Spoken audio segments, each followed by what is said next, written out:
शौक में थी। उसके बाद पायल की माँ पायल को एक इशारा करती है कि रुको, अभी पंडित जी आ रहे हैं। लेकिन उसके बाद और डरावनी चीजें हुई।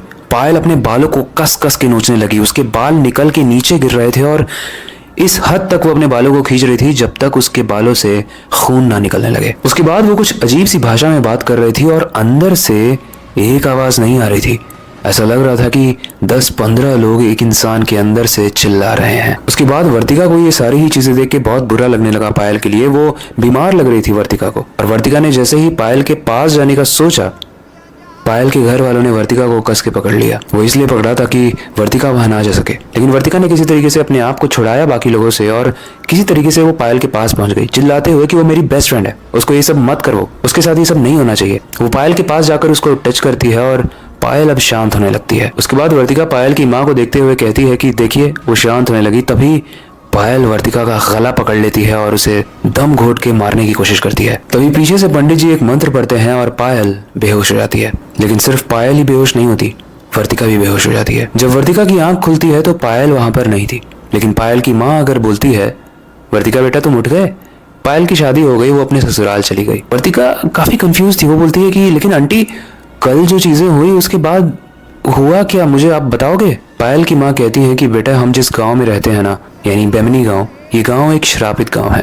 इस गांव में अक्सर भूत प्रेत इंसान के शरीर में घुस जाते हैं और इसी चीज को प्रोटेक्ट करने के लिए बाहर एक नमक का सर्कल बनाया जाता है। लेकिन शादी के उस दिन उस नमक का जो सर्कल था उसे किसी ने तोड़ दिया था, जिसकी वजह से एक डेविल, एक ईविल आत्मा, एक बुरी आत्मा पायल के अंदर घुस गई थी। ये सुनने के बाद वर्तिका बहुत गिल्ट में थी, उसे बहुत बुरा लग रहा था। लेकिन जानते हो गाइस उसे बुरा क्यों लग रहा था? क्योंकि आपको याद है वर्तिका जब इस नमक वाले सर्कल को देख रही थी, उसने पायल से क्वेश्चन ही पूछा था कि इस सर्कल को क्यों बनाया जा रहा है। तो पायल ने बताया था और उसके बाद जल्दीबाजी में उस घर की औरतें आ जाती हैं पायल को सजाने के लिए। वर्तिका एक्टिंग करती है थोड़ी देर तक उनके साथ रहने का, लेकिन उसके बाद वापस वो उसी सर्कल के पास आती है और उस सर्कल से कुछ छेड़खानी करती है उसको देखने के लिए कि ये सब क्या है।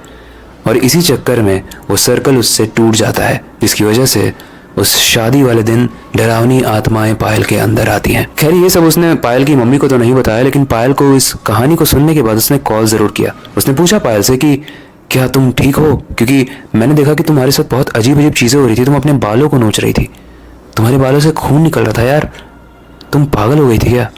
पायल बोलती है कि मैं एकदम ठीक हूँ, मुझे कुछ नहीं हुआ है, वो बस नॉर्मल रिचुअल्स थे जिसे हमें फॉलो करना ही था।